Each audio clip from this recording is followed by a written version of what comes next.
Halo, selamat datang di channel YouTube Fuadla. Sebelum mendengarkan audiobook 2 Barista, teman-teman bisa subscribe, like, and share video ini. Oke, terima kasih.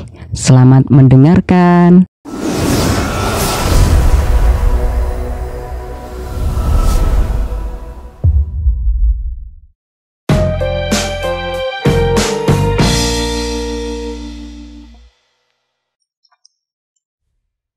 Mozaik 31.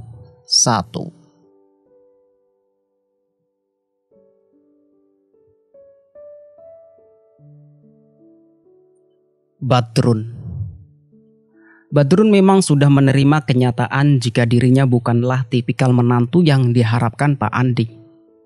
Tapi relung hatinya masih menyimpan senyum gadis itu dengan rapi.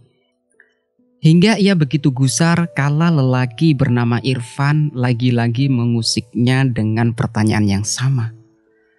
Seserius apa Mas Badrun dengan Asih? Badrun menyesal sudah memberikan nomor HP-nya pada lelaki itu hingga chatting WA-nya mengganggu aktivitas dan tidur siangnya. Badrun hanya ingin jika memang Asih bukanlah jodohnya, biarlah gadis itu pergi begitu saja tanpa mengusik jiwanya. Ia tahu akan berusaha tawakal. Tapi masalahnya alasan Asih sulit untuk menerima Mas dosen Irfan adalah dirinya. Sementara ia tak punya kekuatan untuk menampik atau menginstruksikan Asih agar melupakan cintanya. Dua sisi itu bergejolak saling berperang dalam hatinya.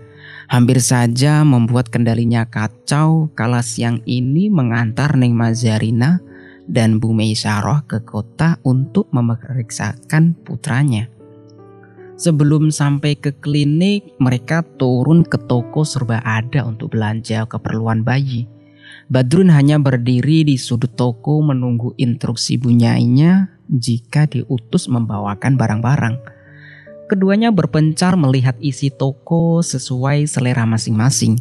Hanya saja terkadang tak sengaja bertemu di beberapa etalase yang sama-sama diminati.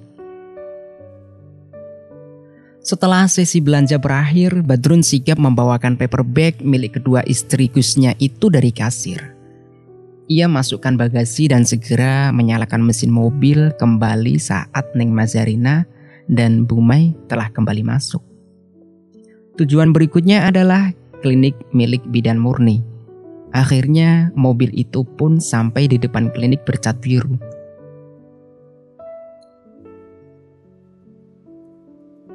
Badrun menunggu kedua wanita turun menuju klinik. Kemudian menutup pintu mobil kembali. Diam-diam ia kagum pada Neng Mazarina yang turut membawakan tas bayi dengan wajah tenang. Beberapa bulan yang lalu, ia selalu melihat wajah Neng Mazarina muram dan tertekan. Tentu tidak mudah menerima poligami karena kehidupan bersama Gus Afas begitu harmonis sebelumnya. Setiap hari, babi Elia selalu ditimang secara bergantian. Di siang hari, Aisyah akan membawakan bayi itu ke rumah Neng Maza hingga tertidur nyenyak di sana. Jika sore hari tiba, Aisyah akan mengambil bayi itu dan membawanya kembali di rumah Bu Meisaroh. Kadang-kadang Badrun juga melihat Neng Mazarina memandikan sang bayi di samping dalam. Dari kata spion, Badrun melihat Neng Maza keluar dari klinik untuk mengambil sesuatu di mobil. Di luar, seorang ibu-ibu muda yang tak sengaja bertemu menyapanya ramah. "Kalian sinten, Bu?" tanyanya. "Dengan Bu Meisaroh sedang memeriksakan Alia." "Lah sakit apa, Bu?" "Ada gatal-gatal, Bu Lurah, lagi diperiksa di dalam." "Saya salut pada jenengan, Bu. Kok bisa guyup rukun sama madunya tindakan bareng-bareng gini?" puji Bu Lurah. "Ya kan kami sama-sama perempuan, Bu. Insya Allah bisa rukun jika saling memahami."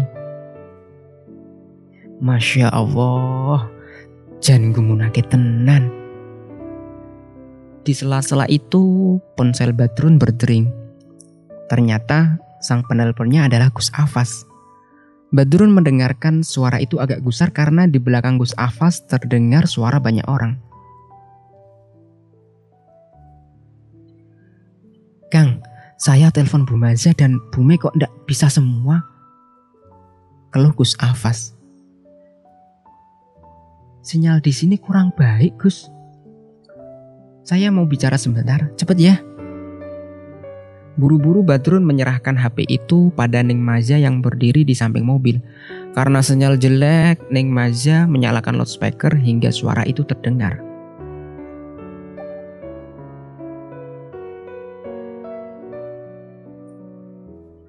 "Sayang, monggo ingkang wangsul. Niki ada rombongan tamu mau jenguk bayi.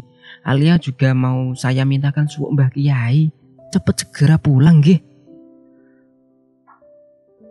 Seketika itu Badrun menyaksikan wajah Neng Mazarina menjadi bias. Sekonyong-konyong ia kembalikan HP itu di tangan Kang Badrun.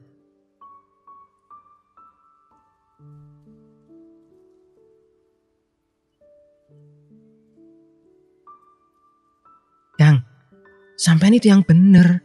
Mas Afas mau nelpon saya atau Bu Mei? Kalau mau nelpon Bu Mei ya jangan kasihkan ke saya." Nada suaranya terdengar tinggi. Deru nafasnya sampai terdengar. Badrun tak menyangka persoalan telepon akan membuat urusan serumit ini. "Sana carikan Bu Mei, jangan kasihkan ke saya." Sebelum Badrun sempat melangkah ke dalam klinik demi mencari, Bu Mei dan Aisyah sudah muncul keluar dari sana dan segera menuju ke mobil. Badrun kembali melirik ke arah Neng Maza di mana ia berusaha menghilangkan wajah marahnya. Berulang kali membasahi bibir bawah dan segera duduk di kabin mobil dengan pura-pura tenang. "Yuk segera pulang, udah ditunggu Mas Afas, jadi ndak usah mampir-mampir ya." Sepanjang perjalanan pulang itu perasaan bersalah jelas menyelubungi hati Badrun. Tapi ia tak berani mengucapkan sepatah pun kata maaf. Hingga ia hanya bungkam saja. Diam-diam menyimak obrolan kedua istri Gus Afasnya yang tengah mengecek barang-barang belanjaan.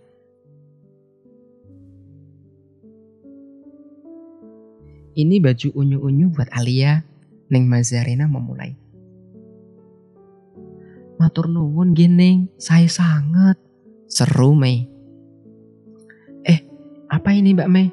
Buat saya tah?" "Oh, body shop. Kok tahu saya suka yang aroma ini? Duh, suwun ya." "Sami-sami Neng." Rupanya keduanya saling membelikan hadiah di toko yang tadi disinggahi.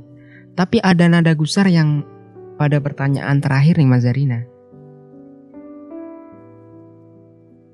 "Mbak Mei beli jam dinding Hudson Rocket?" "Tadi tidak sengaja Neng saya menemukan jam dinding itu. Saya juga kaget." "Oh, jadi sudah tahu kalau Mas Afas suka basket?" "Nggih, suatu hari beliau cerita." "Ini juga handuk LA Records, tahu aja sama klub yang dia suka. Oh iya, kalau burung lovebird di teras rumah Mbak Mei siapa yang beli?" "Gus Afas Neng." "Sama pot bunga yang gantung itu juga?" "Nggih." Beberapa detik sempat terasa hening. Bulung lovebird-nya lebih baik dibawa ke dalam kalau malam. Bisa-bisa hilang kalau dibiarkan di luar terus. "Oh, nggih Neng." Badrun pun kembali fokus mempercepat laju mobil. Gara-gara bentakan Neng Maza soal telepon tadi, Badrun jadi menyadari suatu hal.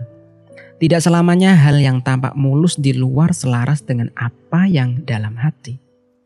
Rupanya perjalanan pulang sore ini diam-diam meredupkan binar mata Mazarina dan selalu memandang keluar jendela.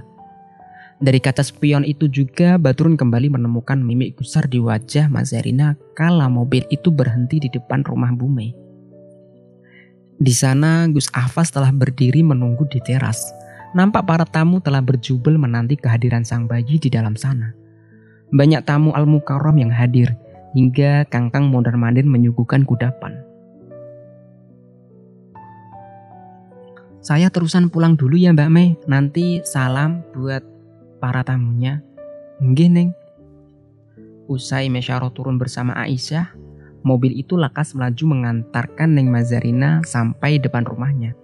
Tapi perempuan itu tidak lekas turun.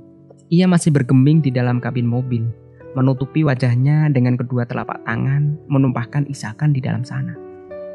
Badrun menjadi saksi seberapa lama Bunyai itu menangis di sana, menarik tisu dan menyeka wajahnya lalu turun dari mobil dalam keadaan semula, seolah tidak terjadi apa-apa. Neng Mazarina tidak sadar jika ternyata ketegarannya dalam menguasai jiwa telah menyadarkan pemuda itu akan konsekuensi rasa sakit yang harus dilalui demi menerima qadha dan qadar, menginspirasinya untuk memutuskan sesuatu. Lalu selepas sholat Isya, Badrun membaca ulang chat Irfan dalam gawainya, menulis balasan dengan jemari yang gemetaran. Mas Irfan, perjuangkan saja Mbak Asih. Jenengan tidak perlu meminta izin kepada saya. Karena selain Allah, hati Mbak Asih milik dirinya sendiri. Sen.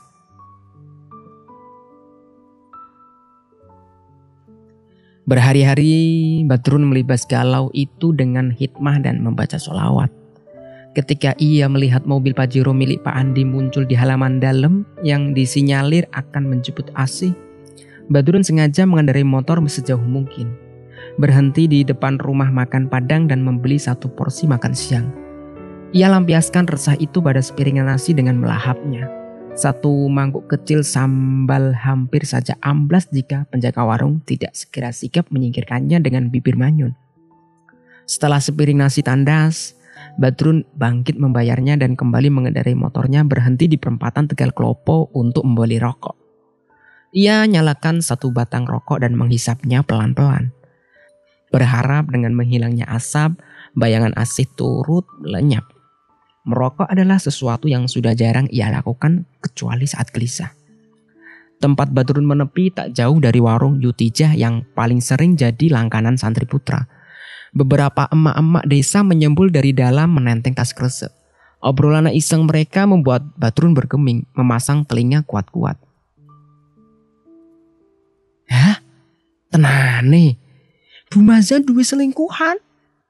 Pekik salah satu dari mereka.